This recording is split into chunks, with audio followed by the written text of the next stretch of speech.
Hello students, जैसे आप हिंदी की 2 कविताएं कंप्लीट कर चुके हैं, जिनमें पहली कविता थी कबीरदास के द्वारा लिखी गई उनके बाद और दूसरी थी मीराबाई के द्वारा लिखे गए उनके बाद।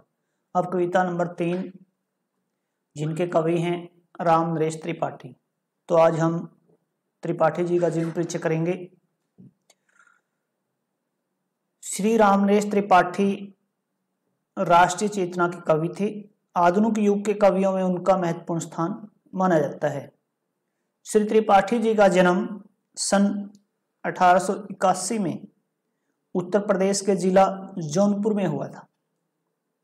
उनकी आरंभिक यानी शुरुआती शिक्षा स्थानीय पाठशाला में हुई।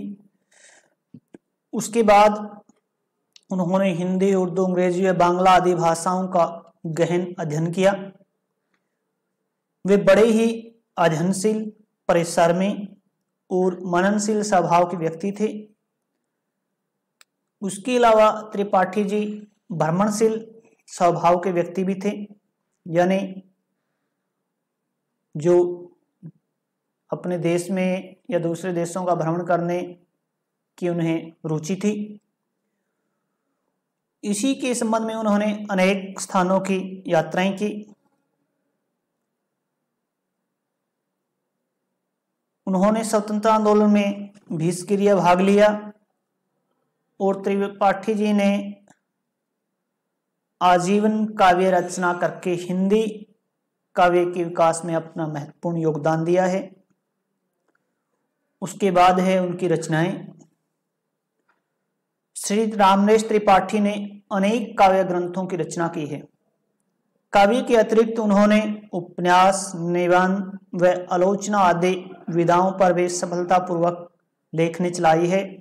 उन्होंने बाल साहित्य एवं स्त्रीपयोगी साहित्य की भी रचना की है, यानी बच्चों से संबंधित उनकी रचना भी है। उसके अलावा जो स्त्रियों से संबंधित भी उनकी स्त्रीपयोगी साहित्य की भी उन्होंने रचना की है। उनकी प्रमुख रचनाओं में पथिक, मिलन और सपन इनके सुप्रसिद्ध खंडकाव्य है। मानसी पुस्तक कविताओं का संग्रह है। कविता कौमुदी में उन्होंने हिंदी, उर्दू, बांग्ला और संस्कृत की लोकप्रिय कविताओं को संकलित किया है, यानी उनको उसमें इकट्ठा किया है।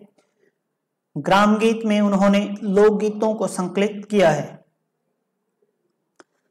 तो आगे है काव्यगत विशेषताएं।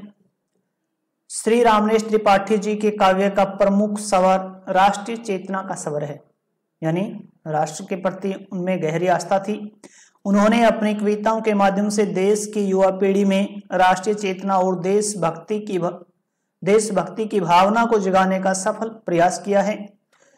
राष्ट्रीयता के अतिरिक्त उनकी कविताओं में पौराणिकता और ऐतिहासिक विषयों का भी उल्लेख किया गया है। तत्कालीन राजनीति के चित्र भी उनकी रचनाओं में सजीव रूप से उभर कर सामने आए हैं। वे महात्मा गांधी के विचारों से प्रभावित रहे हैं, इसलिए गांधी जी की सत्य, अहिंसा एवं आदर्शों को भी उन्होंने अपनी रचनाओं में स्थान दिया है। यानी कि उनके काव्य की जो मेन जो विशेषताएं हैं उनमें देशभक्ति की भावना, राष्ट्र के प्रति प्रेम, ऐतिहासिक विषयों की जानकारी, राजनीति की जानकारी, उसके अलावा जो महात्मा गांधी से वो काफी प्रभावित थे और सत्य और अहिंसा को उन्होंने अपनी रचनाओं में स्थान दिया है।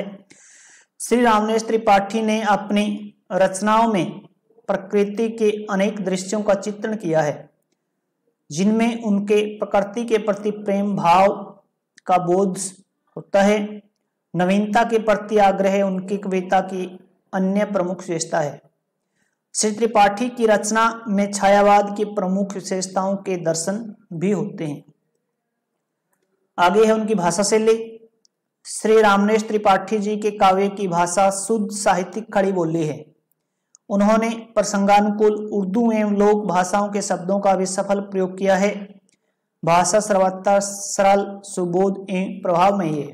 यानी वैसे तो उन्होंने अनेक भाषाओं के शब्दों को भी अपने काव्य में स्थान दिया है, लेकिन उनकी मुख्य भाषा शुद्ध साहित्यिक खड़ी बोली है।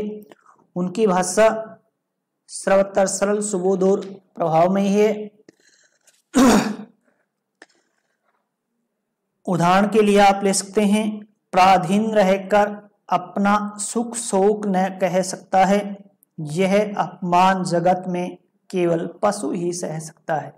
यानी जो बेजुबान है वो अपना जो दुख है वो किसी के सामने प्रकट नहीं कर सकता, बोल नहीं सकता, इसलिए वो चुप रह करके अपना अपमान है वो सहन करता रहता है। श्री त्रिपाठी जी का जो निधन है वो सन 1962 को हुआ। अतः हम कह सकते हैं कि श्री त्रिपाठी जी ने हिंदी जगत को बहुत बड़ा योगदान उनको दिया है और हिंदी जगत में कभी भी उनको भुलाया नहीं जा सकता। तो बच्चों, आप पहले जीवन परिचय की तरह श्री त्रिपाठी जी, रामनरेश त्रिपाठी जी का जीवन परिचय भी अपने कॉपी में अच्छे से लिख के और याद करें। इसकी जो PDF फाइल है आपके पास भेज दी जाएगी, उसी में से आप इसको लिखें और याद करें। धन्यवाद।